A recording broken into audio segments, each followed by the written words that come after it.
जय मल्हार, जय अहिल्या. तमाम माझ्या महाराष्ट्रातील सर्व बांधवांना, भगिनींना, सर्व मित्रपरिवाराला, सर्व माझ्या मेंढपाळ बांधवांना, भगिनींना मानाचा जय मल्हार. आज अचानक आपणा सर्वांना कल्पना न देता या लाईव्हच्या माध्यमातून आपणांशी चर्चा करण्यासाठी आज न सांगता, आपल्याला कसलीही कल्पना न देता पुन्हा एकदा आपला पुढे लाईव्ह येत आहे. विषय थोडासा वेगळा आहे. म्हणजे आपण दरवेळेस जातीच्या विषयावरती, आरक्षणाच्या विषयावरती, मेंढपाळ बांधवांच्या विषयावरती बोलत असतो, परंतु आजचा विषय थोडा वेगळा आहे. आणि तो विषय मी जो आज आपल्या सर्वांपुढे चर्चेसाठी घेत आहे, त्या विषयाला अनुसरून कदाचित आपला आरक्षणाचा विषय सुद्धा कसा रेंगाळत गेला आणि त्याच्यावरती सरकारने कशा पद्धतीने आपल्या अनेक उपोषणकर्त्यावरती, आपल्या अनेक आंदोलनकर्त्यांवरती, अनेक आपले समाज बांधव आहेत, अनेक आपले मित्रपरिवार आहेत, अनेक आपले मेंढपाळ बांधव भगिनी, या सर्वांवरती कशा पद्धतीने गुन्हे दाखल केले, कशा पद्धतीने त्यांना लाठीचार्ज केला. आता ह्याच्यात काय जे पण पोलीस प्रशासनाने केलं, म्हणजे तुम्हा सर्वांना कदाचित थोडंफार तरी आता लक्षात आलं असेल मी कोणत्या विषयावर बोलतोय. हो, ते जंतर मंतर वरती जे जादू मंत्र चालू केलाय सरकारने. कारण कसं असतं की आपणाला स्वतःला जर का ज्यावेळेस फाटती लोकशाही पुढं, हे जे नेते मंडळी जे असतात ना, जे बसलेले सत्तेत वर्षानुवर्ष खुर्च्या उभवल्यावरती जी सत्तेची मस्ती, माज, खुमखुमी येते, मग जादू मंत्र मी काय म्हटलं तर मग स्वतःला ज्यावेळेस पुढे तोंड दाखवायला लायकी जागा नसती की मग पोलीस प्रशासनाला पुढे करायचं. मग पोलिसांना फुल छूट देऊन टाकायची. धरा त्याच्या हिला, दिसेल त्याला हाना, दिसेल त्याला गुन्हे दाखल करा, दिसेल ती महिला असो, आमची भगिनी असो, आमचे शिकणारे बांधव असो, त्याच्यात वय कुणाचं, तो काय करतोय, करिअरसाठी भांडतोय. ज्या नीटचा पेपर फुटल्यानंतर ज्या आमच्या 14, त्याहीपेक्षा कदाचित जास्त असतील, कमी असतील, अशा अनेक विद्यार्थ्यांनी त्या मानसिकतेतून आत्महत्येचा मार्ग स्वीकारला. आणि अनेक असे जे बांधव आहेत की ज्यांना याचा एवढा मोठा, त्यांना तो म्हणजे त्या गोष्टीचा एवढा मोठा धसका घेतला त्यांनी की जे आपले करिअर घडवण्यासाठी या नीट परीक्षेच्या माध्यमातून आपलं पुढचं करिअर घडावं, कुठेतरी त्याच्या माध्यमातून योग्य आपण कुठल्या तरी पदावर जावं, या दृष्टिकोनातून. कारण की कसं असतं, हे जे विद्यार्थी आहेत, हे जे आमच्या विद्यार्थिनी भगिनी आहेत, हे काय कुठल्या पक्षाचे बांधील नसतात, कुठल्या पक्षाचे लेबल लावून येत नाहीत, किंवा त्यांना कुठल्या पक्षाशी किंवा कुठल्या नेत्याशी किंवा कुठलं राजकारण, कुठल्या निवडणुका, कुणाची चाटुगिरी करायची, फोटो लावायचे, किंवा कुणाचं स्टेटस ठेवायचं, अमुक फलाना 50 पक्ष झाले त्या पक्षाच्या नेत्याचे, हे स्वतःचं करिअर, स्वतःचं भवितव्य घडवण्यासाठी अहोरात्र कष्ट करून, काहींची त्यामध्ये परिस्थिती नसताना देखील वडील आणि त्यांच्या पालकांनी इथून तिथून कर्ज घेऊन, उसने पैसे घेऊन, आपली थोडी बहुत काही जमीन असेल ती विकून, त्यातून आपल्या मुलांनी कुठेतरी त्यांचं करिअर घडावं, कुठेतरी चांगल्या पदावर जावं, म्हणून त्यांना या नीट परीक्षेच्या माध्यमातून शिकवलं जातं. आणि त्यांचं करिअर घडवण्यासाठी त्यांना त्या ठिकाणी त्यांच्या पालकांकडून, त्याच्या कुटुंबियांकडून वाटेल ते केलं तरी त्यांना मदत केली जाते. आणि अशा वेळेस ज्यावेळेस हे पेपर फुटून करोडोची मालमत्ता स्वतःच्या बुडाखाली जाऊन ठेवतात, आणि त्याच्यामध्ये काही जे क्लासेस घेणारे धनदांडगे शहाणे, ज्यांनी हे असले उद्योग केले आणि त्यांना वरदहस्त कुणाचा होता, कुणाच्या त्यांच्या बाप लोकांच्या सांगण्यावरून त्यांनी हे असले उद्योगधंदे केले, कुणाला पाकिटं पुरवली जात होती, हे सगळं करत असताना मग ज्यावेळेस सरकारला आता आपल्याला सगळं फुटलेलं आहे, आपल्या बुडाखाली जे आपण दडवून ठेवलं होतं ते सगळं फुटलंय आता फुगा. मग आता आपल्याला काय तोंड दाखवायला या विद्यार्थ्यांपुढे जागा नाही. या सर्व जो जनसमुदाय अख्ख्या भारतामध्ये जो रस्त्यावर उतरलाय, सर्व सामाजिक क्षेत्रात काम करणारे किंवा राजकीय क्षेत्रात, ठीक आहे, मला राजकीय कुठल्या नेत्याशी बोलायचं नाही, ते काय त्यांचं स्वतःचं काय साध्य करण्यासाठी पण करत असतील, किंवा कोण म्हणतं ते अशासाठी करतात, तशासाठी करतात, मला त्या बाबतीत कुणाला काहीच बोलायचं नाही. आणि कुठल्या पक्षाचा उदो किंवा कुठल्या नेत्याने तिथं साथ दिली मग त्याचं मी आता जय जयकार करतो, मला खूप आनंद झाला, त्यांनी साथ दिली, तो आला तिथं, तो रस्त्यावर बसला, त्यांनी घोषणा दिल्या, मला त्याचे काही देणं घेणं नाही. परंतु जे सामाजिक क्षेत्रात काम करणारे आणि जे काही त्या ठिकाणी अनेक बॉलिवूड असेल किंवा वेगवेगळ्या क्षेत्रातील असतील, टॉलिवूड मधले अनेक सिनेतारिका असतील किंवा अनेक त्या ठिकाणी लोक आली, त्यांनी त्यांना पाठिंबा दर्शवला, त्या ठिकाणी कित्येक दिवस त्यांच्यासोबत थांबले. याचा अर्थ काय, मी ते कॉक्रोच पार्टीचा किंवा कुणाचा कार्यकर्ता किंवा त्याचा काय उदो करणाऱ्याचा त्यातला विषय नाही घेतोय. तर जो ह्या गोष्टीसाठी रस्त्यावर उतरून भांडत आहे गेले अनेक दिवस, रोज हजारोंच्या संख्येने त्याच्यात वाढ होतीये, अनेक विद्यार्थी रस्त्यावर उतरत आहेत. आणि हे सगळे चित्र बघितल्यावर मला असाच काहीसा अनुभव आपल्या आरक्षणाच्या बाबतीमध्ये जो झाला होता, आपल्या धनगर समाजाच्या एसटी आरक्षणात. आता काही लोक म्हणतात तुम्ही अचानक हा विषय सोडला, तो विषय घेताय, तो आणि हा मिक्स करताय. आता बाबा मिक्स करायला हे काही मिसळ नाहीये, परंतु जो अनुभव आलाय आणि हे कशा पद्धतीने सरकार मुस्कटदाबी करतं. कारण की एक देवेंद्र फडणवीसांची एक क्लिप व्हायरल झाली होती, आता झाली, यावेळेस ते विरोधी पक्ष नेते होते, आणि असाच विषय झाल्यावर त्यावेळेस त्यांनी याच्या बाबतीमध्ये सर्व पक्षांनी आणि सर्वांनी रस्त्यावर उतरून याचा विरोध केला पाहिजे आणि आपल्या देशातील विद्यार्थ्यांसाठी सर्वांनी रस्त्यावर आलं पाहिजे अशा पद्धतीने वक्तव्य केलं होतं. तेच सत्तेत बसल्यानंतर आज सोयीनुसार हे सगळं राजकीय षडयंत्र आहे, याला राजकीय स्वरूप दिलं जातं आणि हे सगळं ठरवून आणि प्लॅन करून हे सगळं चाललंय. अशा प्रकारची वक्तव्य करतायत 15 वर्ष मुख्यमंत्री सत्ता भोगल्यानंतर. मग तुम्हाला हे उशिरा सुचलेलं शहाणपण म्हणायचं का? सोयीनुसार तुम्ही जशी बगल देता प्रत्येक गोष्टीला, त्या पद्धतीने पुन्हा बगल देऊन आपला असली चेहरा या लोकांपुढे, जनतेपुढे, समाजापुढे ठेवायचा. हे असे तुम्हाला जादूचे प्रयोग कसं काय येतात? म्हणून मी पहिल्यांदा म्हणलं जादू मंतर करायला, जंतर मंतरवरती जे यांनी केलं. आणि हेच मला तुम्हा लोकांना सांगायचं की गेली कित्येक वर्ष आपण जे फसतोय ना,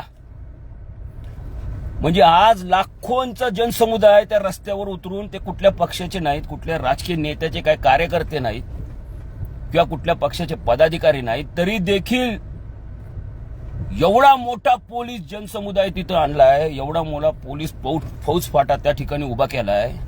त्याच्यामध्ये ज्या ज्या राज्यातून मागवता येईल त्या त्या राज्यातून पोलीस दल उभा केले आणि बेछूट लाठीचार्ज दिसेल त्याला हाना. मग ती महिला असू, विद्यार्थिनी असू, विद्यार्थी असू, सामाजिक क्षेत्रात काम करणारे कोण अधिकारी असू, राजकीय पक्षांच्या तर वराती काढल्याच, जे नेते तिथं आले त्यांच्या चांगल्या पद्धतशीर यांनी वराती काढल्या.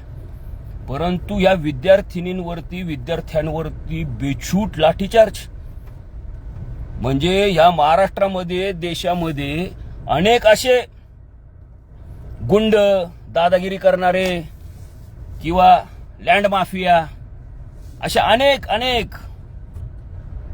अनेक लोक होऊन गेली. त्यांच्यावर देखील अशा प्रकारे लाठीचार्ज आणि आहेत अजून सुद्धा. ह्या टाक्यांचे जे चमचेत ना, अजून आहेत ना, काही तर त्यातले नगरसेवक, काही त्यातले आमदार, काही त्यातले मंत्री देखील झाले, काय लँड माफिया, गुंडगिरी करून. त्यांच्यावर देखील एवढा लाठीचार्ज नसेल झाला. अशा पद्धतीने लाठीचार्ज चालवता तुम्हाला लाजा वाटल्या पाहिजेत, लाजा. आणि काय तर मग उद्या त्याची जास्त चौकशी झाली की हाय, द्या पोलीस अधिकाऱ्यांचा राजीनामा, करा पोलीस अधिकाऱ्यांना सस्पेंड, लावा त्यांची चौकशी, लावा त्यांची बदली. म्हणजे ऑर्डर देणारे तुम्ही, त्या ठिकाणी पोलिसांना समोरे करून स्वतःची थोबाडं लपून बसता आणि इकडं मग द्या राजीनामा. यांनी राजीनामा द्यायचा, पोलिसांना सस्पेंड करतो, पोलिसांची चौकशी लावतो, बदली करतो. हे अशा प्रकारचं तुम्हा लोकांना कदाचित ह्या गोष्टी खूप हलक्यात घेता तुम्ही लोक. हे काय म्हणतात, हे काय वगैरे आपलं बापू काहीतरी बोलतंय वगैरे, आपलं हा विषय तो विषय, हा विषय एवढा छोटा नाही आणि हा विषय एवढा तुम्हाला वाटत असेल काहीतरी वेगळा विषय. या आपल्या धनगर समाजाच्या एसटी आरक्षणाचा विषय असेल, मेंढपाळांचा विषय असेल, मेंढपाळांना संरक्षण द्यायचा विषय असेल, आपले जे शिकतायत विद्यार्थी आज, जे स्वतःच्या स्कॉलरशिपसाठी स्वतःला सरकारकडून काहीतरी अनुदान मिळत त्यासाठी भांडतायत, ना आपल्या मेंढपाळांची जी मुलं शिकण्यापासून वंचित आहेत, ह्या सर्व गोष्टींसाठी वर्षानुवर्ष अनेक नेते भांडून गेलेत, अनेक सामाजिक कार्य करणारे अनेक संघटना भांडल्यात, सरकारला वेटीस धरण्यासाठी रस्त्यावर उतरल्यात. काही नाही, हे असंच राहणार आहे. जोपर्यंत तुम्ही आम्ही असं विस्कळीत राहू ना, तोपर्यंत हे विस्थापित तुमच्यावरती अशाच प्रकारे दादागिरी करणार, हुकुमशाही गाजवणार. कारण काय झाले, आरक्षणापेक्षा आजकाल आपल्या तू मोठा का मी, आणि माझं नाव नाही टाकलं, मला नाही बोलवलं, मी कसं येऊ, माझं मग जायचा खर्च कोण देणार, माझा खाण्यापिण्याचं कोण देणार, 4 टाळकी 4 लोक बरोबर येणार, त्यांना चहा पाणी कोण देणार, दागडधिंगा करण्यासाठी काय सोय आहे का. अशा प्रकारे मी काही सगळ्यांना बोलत नाही. मी बोललं की लगेच तुम्हाला वाटतं की मग कुणाला बोललात. मला बोलायचं आणि मला तशा पद्धतीने वाटलं तर मी जर नाव घेऊन बोलतो.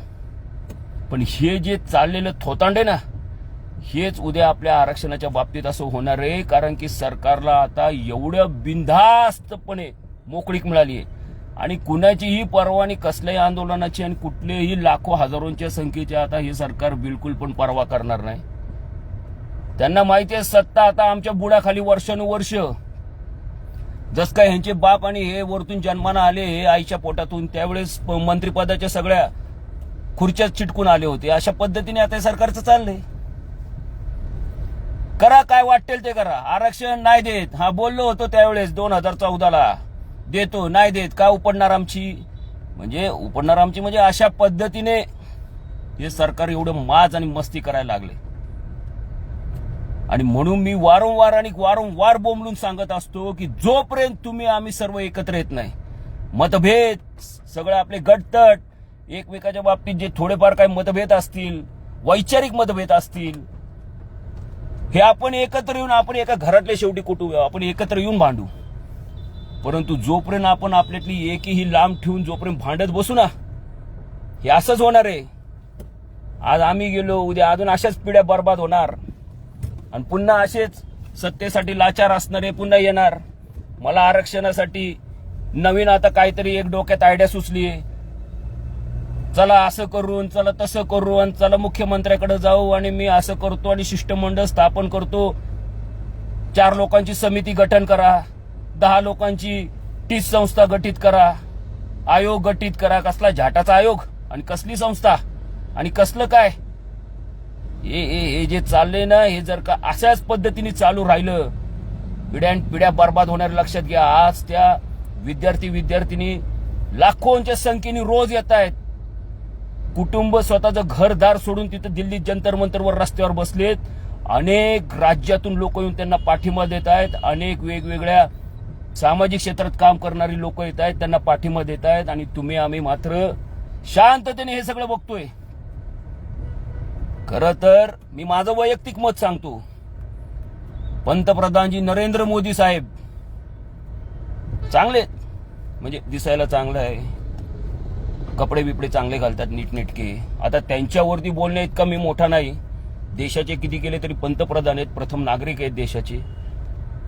परंतु मोदी साहेब ज्या पद्धतीने स्वतःची सगळी काळजी घेतात, कपड्यापासून, चेहऱ्यापासून, केसांपासून, सगळं त्यांचं राहणीमान, कदाचित जर का त्यांनी जंतर मंतरवर येऊन हा विषय जर का विद्यार्थ्यांपुढे समजून घेऊन व्यवस्थितपणे पद्धतशीरपणे त्यावर त्यांचं समाधानकारक पद्धतीने त्यांना ज्या पद्धतीने पाहिजे त्या पद्धतीने जर का त्यांना काही गोष्टी बोलल्या असत्या, समजवल्या असत्या, तर कदाचित आज मोदी साहेबांची पॉप्युलरिटी, म्हणजे त्यांची जी एक स्वतःचं एक नाव आहे जे गाजतंय देशात, जे पॉप्युलर झालेत ते इंटरनॅशनल बाहेरच्या देशात सुद्धा, कदाचित ते अजून वाढलं असतं. परंतु मोदी साहेब काय आले नाहीत. ते धर्मेंद्र प्रधान का कोण ते आहेत बाबा, ते काय शिक्षण मंत्री. आता ते शिक्षण मंत्र्यांनाच कळेना, ते राहुल गांधींच्या तिथं जाऊन ते उभं राहत आहेत, कुणाचा राजीनामा मागायचा त्यांनाच कळेना. राजीनामा कुणाचा, अरे बाबा तुमचा राजीनामा मागतायत हे सगळे विद्यार्थी लाखो, आणि तुम्ही तिथं पेपर घेऊन येताय हातात. काय ते यायला काय, म्हणजे काय बोलावं मला ह्याचं म्हणजे हसायला येतं अक्षरशः. बांधवांनो, हा एवढा सोपा विषय नाहीये, लक्षात घ्या. हे जे मी बोलतो ना, हे काय उगाच आपलं काहीतरी म्हणजे आता मी काय बोलू कागदावर लिहून ठेवतो आणि मग तुमच्या पुढे काय असं बोलायचं का, हा हे वाक्य संपल्यावर ते जोडू का. मी गेले अनेक दिवस ते बघतोय, टीव्ही चॅनलवर बघतोय, सोशल मीडियावर, फेसबुक, इंस्टाग्राम सगळ्यांवरती रील येते. त्या भगिनींच्या अशा ठिकाणी पोलिसांनी लाठीचार्ज केलाय. अशा ठिकाणी त्यांना म्हणजे अक्षरशः न सांगण्यासारखं. ही ह्या देशाची लोकशाही आहे. आज जर का हे कुठल्या जातीचे आहेत, कुठल्या धर्माचे आहेत विद्यार्थी, हा विषय महत्वाचा नाही, तरी देखील त्यांच्याकडे दुर्लक्ष केलं जातं. स्वतःचं करिअर, स्वतःचं भवितव्य घडवण्यासाठी ही लोक ज्यावेळेस आज रस्त्यावर उतरली असतात, त्यांच्याकडे बाबतीत अशा पद्धतीने त्यांचे हाल केले जातात.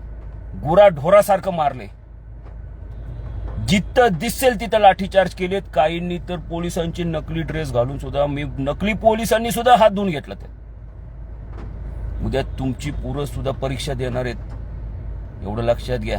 ठीक आहे, पोलीस अधिकाऱ्यांना, वरिष्ठांचं, मंत्र्यांचं ऐकावं लागतं, कारण तुम्हाला तुमच्या त्या खुर्चीवरती आणि वरती काय झालंय, ह्यांनी खरं तर पोलीस प्रशासन हे काय कुणाचं बांधील नाहीये, परंतु ह्यांनी सगळ्यांनी एवढी सत्तेची मस्ती केली आहे देशात आणि राज्यात की कुठलंही शासन, प्रशासन, अधिकारी सोयीनुसार जसे पाहिजे तसे वापरायचे, काही करायचं.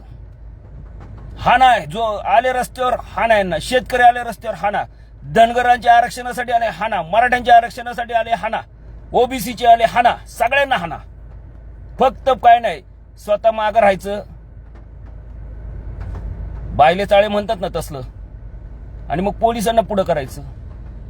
मग त्याचा खूप मोठा जर का काहीतरी चर्चा झाली, कुठेतरी चौकशा लागल्या, त्याच्यामध्ये जसं आता 14 आमचे तरुण युवक जे मृत्युमुखी पडले, म्हणजे ज्यांनी आत्महत्या केली, अशा पद्धतीने काय झालं तर करा, त्या पोलिसांना 2 कोण होते त्यांना सस्पेंड करा. हे मावळच्या गोळीबार पासून मी बघत आलोय. मावळचा गोळीबार माहिती असेल सगळ्यांना का नसेल माहिती? ज्यावेळेस पाण्याची ती पाईपलाईन न्यायची होती आणि बेछूट गोळीबार केलता, हे असंच ऑर्डर देणारा एक गोळीबाराचा, ज्यांनी त्यांच्या आदेशानुसार गोळीबार केला, त्याच्यामध्ये आमचे शेतकरी बांधव मेले आणि सस्पेंड केली 3रीच, आणि जो ऑर्डर देणारा होता तो पुन्हा चांगल्या पदावर. वा रे वा. अरे 130 करोड पेक्षाही जास्त या भारतामध्ये लोकसंख्या आहे. उतरा ना सगळे रस्त्यावरती. ही जाती धर्माची लढाई नाहीये, ही कुठल्या आरक्षणाची लढाई नाहीये, ही कुठल्या एका स्वतःच्या स्वार्थासाठीची लढाई नाहीये. कुणाला काय पाहिजे, टेंडर पाहिजे, घर पाहिजे, सरकार पद पाहिजे, मंत्रीपद पाहिजे, सत्य बिलकुल पण नाही. अहो, हे सगळे शिकणारे विद्यार्थी आहेत, थुकतात त्या सत्तेवरती. हे स्वतःच्या करिअर, स्वतःच्या भवितव्यासाठी, येणाऱ्या पिढीच्या चांगल्या भवितव्यासाठी ही लढतायत. त्यांना काय करायचं, तुम्ही कोणत्या पक्षाचे आहेत, काही देणं घेणं नाही. आणि हे आज जर का ह्या गोष्टीचा आपण विचार केला नाही, आणि हे मी आपल्या धनगर समाजाच्या आरक्षणाच्या लढाईला अनुसरूनच ही लढाई आहे का सांगतोय. पुन्हा जसं धनगर समाजाच्या आपल्या आरक्षणाच्या लढाईच्या वेळेस आपण ज्यावेळेस सगळे रस्त्यावर उतरतो, त्याला काढू, ह्याला पाडू, आला गाडू, त्याला छाताडावर नाचू, सगळं बोलतो, आणि मग जरा थोडं कुठेतरी कोणतरी एक शहाणा दिवटा दलाल येतो, दलाली करतो मध्ये, आणि धनगर समाजाच्या आरक्षणाची लक्तरे पुन्हा त्या मुंबईच्या त्यांच्या निवासस्थानाबाहेर लटकवतो आणि पुन्हा सत्तेत जातो. पुन्हा आपण शांत झालं ना. जालना झालं, पंढरपूर झालं, चौंडी झालं, लोणंद झालं, बारामती झालं. काय झालं, काय निष्पन्न केलं आपण, काय मिळवलं? नुसतं हा फेमस झाला, तो फेमस झाला, ह्याचा सत्कार करतो, तो आला की त्याची गावातून मिरवणूक काढतो, हे बस एवढंच. आता मला बरेच जण तुम्ही मोबाईलमध्ये बोलता, तुम्ही रस्त्यावर येत नाही. अरे बाबा, ज्यावेळेस रस्त्यावर उतरायचं त्यावेळेस रस्त्यावर उतरतो मी माझ्या मागे कोण आहे काय बघत नाही. मला रस्त्यावर उतरायचं, मी एकटा देखील उतरतो. येत आहेत का ह्याला, तू येतो का 4 पोरं घेऊन, तू येतो का 10 पोरं घेऊन, हे तसलं मला जमत पण नाही. एकटा तर एकटा, त्याच्या आईला 2 दिल नाही तर मग 4 त्यांना ठोकून येईन, असं मला ते तसलं जमतच नाही. परंतु रस्त्यावरची लढाई करत असताना सुद्धा त्या लढाईमध्ये नुसतेच तलवारी काढून हातात घेऊन चाललाय, आणि काढायचं तर माहित नाही तलवार कशी. असल्या लढाईत काय, समोरचे येऊन तुमचे पार गळे चिरून जातील तरी तुम्हाला माहित नाही तलवार कशी काढू, कुठे हात घालू. असली लढाई. समोर शत्रूची संख्या किती आहे, शत्रू किती चालाक आहे, आता कोण शत्रू आहे माहिती आहे तुम्हाला? आणि हे सगळं आज महेश बेडकरचं त्या दिवशी काय झालं म्हणजे काही जातीवादी नालायकांनी तिकडे नेऊन त्याला काहीतरी कशाचा तरी इश्यू केला मोठा. म्हणजे महामानव डॉक्टर बाबासाहेब आंबेडकर प्रत्येकाच्या हृदयात आहेत, सर्वांच्या आमच्या तर हृदयात नसा नसात आहेत.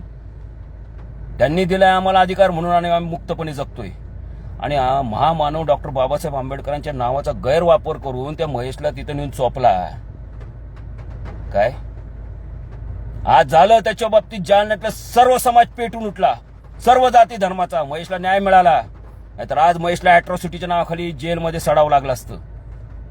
अरे हीच ताकद जर का आरक्षणाच्या वेळेस आपण सर्वांनी दाखवली असती ना, अजूनही वेळ गेली नाही तर कदाचित येणारी पिढी आज त्या आरक्षणाच्या ज्या सोयी सुविधा आहेत ना, सुजलाम सुफलाम झाली असती आजची पिढी. परंतु नाही, इथं कुत्री दलाल भडवे येतात, भडवेगिरी करतात, तुम्हाला काहीतरी दाखवतात छातूर मातूर, आणि तुम्ही पण च्या मॅमे कर पळता त्यांच्या माग. आज त्या विद्यार्थ्यांचं काय हालत झाली बघितली ना, डोकी फुटली डोकी. म्हणजे एखाद्या आतंकवाद्याला एवढं मारत नसतील एवढं मारले, एखाद्या गुन्हेगाराला एवढं मारत नसतील एवढं. सडेआम मीडिया पुढं लाखो मोबाईलांचं लाईव्ह चालू आहे, त्यांच्या पुढे हाणले. आणि हे सगळं तुम्ही करताय, हे सगळं तुम्ही बघून सुद्धा आपण शांततेने सगळं हे काहीच नाही. म्हणजे आरक्षणाच्या विषयाबाबतीत काय काळजी नाही. आपल्या आंदोलनामध्ये अनेक बांधव ज्यांचं करिअर बर्बाद झालं, ज्यांची उद्ध्वस्त कुटुंब झाली, ज्यांची शरीराची हेळसांड झाली, आज ते इतिहास जमा झाले, कोण बघायला देखील तयार नाही त्यांच्याकडे. आणि पुन्हा आता परत कुणाला तरी खुमखुमी आली की तो येणार, चला आपल्याला आरक्षण घ्यायचंय आणि आरक्षणाच्या नावाखाली मी फिरतो, गाडीने फिरतो, हेलिकॉप्टरने फिरतो, विमानातून फिरतो, समाज गोळा करतो आणि पुन्हा नेऊन बांधतो कुणाच्या तरी दावणीला आणि घेतो मला काहीतरी पद. असलं बंद करा रे, बंद करा. या असल्या कुत्र्यांच्या मागे फिरणं बंद करा. हे जे बोंबलतोय ना मी, हे काय उगाच नाही बोंबलत आहे, हे दिसतंय, बघवलं जात नाही. तळपायच्या मस्तकाला जाते म्हणून बोंबलतोय तुमच्या पुढं. आणि या सरकारला केंद्रात बसलेला कोण तो धर्मेंद्र प्रधान बिधान आणि बाकीचे लाजा वाटल्या पाहिजेत रे तुम्हाला, लाजा. या विद्यार्थ्यांपुढं अशा पद्धतीने तुम्ही लाठीचार्ज करताय, गुराढोरांसारखं मारताय. खुशाल बुडा खाली खुर्च्या दाबून बसलाय तिथं संसद भवनात, पार्लमेंटमध्ये, स्वतःच्या निवासस्थानी, शासकीय निवासस्थानी. ज्या लोकांनी तुम्हाला भरभरून मतदान केलं, ज्या जनतेने तुम्हाला गेली अनेक वर्ष सत्तेत बसवलं, तुमचा उदो केला, त्यांच्या बाबतीत तुमचं हे असले छपरी म्हणजे नालायक चाळे भोगताल. लक्षात घ्या भडव्यांनो, असं भोगताल ना, काळ कुणासाठी राहत नसतो. लक्षात घ्या. आणि वेळ कुणाची चुकत नसते. ज्यावेळेस वेळ येईल ना, या सर्वाची तुम्हाला उत्तरं व्याजासहित दिली जातील. एवढंच बोलतो. आणि माझ्या बांधवांना एकच सांगायचंय, ही वेळ ह्या विद्यार्थ्यांवर आली, उद्या तुमच्या आमच्यावर पण येऊ शकते. मी फक्त सांगू शकतो आणि रस्त्यावर उतरू शकतो. जेवढी माझ्यात धमक आहे, जेवढी आईल्या मातेने माझ्यात जेवढी ताकद दिलेली आहे, जे विचार दिलेत, जी धमक दिली आहे, जिथं जिथं मेंढपाळ बांधवांवर आणि समाजावर, माझ्या मित्रपरिवारावरती अन्याय होतो, तिथं मी 100% जाऊन उभा राहत आलोय, राहणार आणि राहत असणार कायम, जोपर्यंत जीवात जीव आहे. परंतु एकटा घनश्याम बाप्पू हाके, असे लाखो घनश्याम बाप्पू हाके तयार झाले पाहिजे. म्हणजे मी खूप मोठा ग्रेट आहे आणि खूप मोठा असं काही सांगत नाही. मी एक सर्वसामान्य समाजासाठी झटणारा एक कार्यकर्ता आहे. मला ज्या आईल्या मातेने शिकवण दिली आहे, त्या शिकवणीवरती मी चाललेलो आहे. त्या शिकवणीवरती माझं समाजकार्य आणि मला जातीसाठी जेवढं करता येतं तेवढं करतोय. बाकी मला सांगणं काम आहे, ऐकणं नाही ऐकणं तुमचं काम आहे. एवढंच आज तुम्हा सर्वांपुढे बोलतो. जय मल्हार, जय अहिल्या.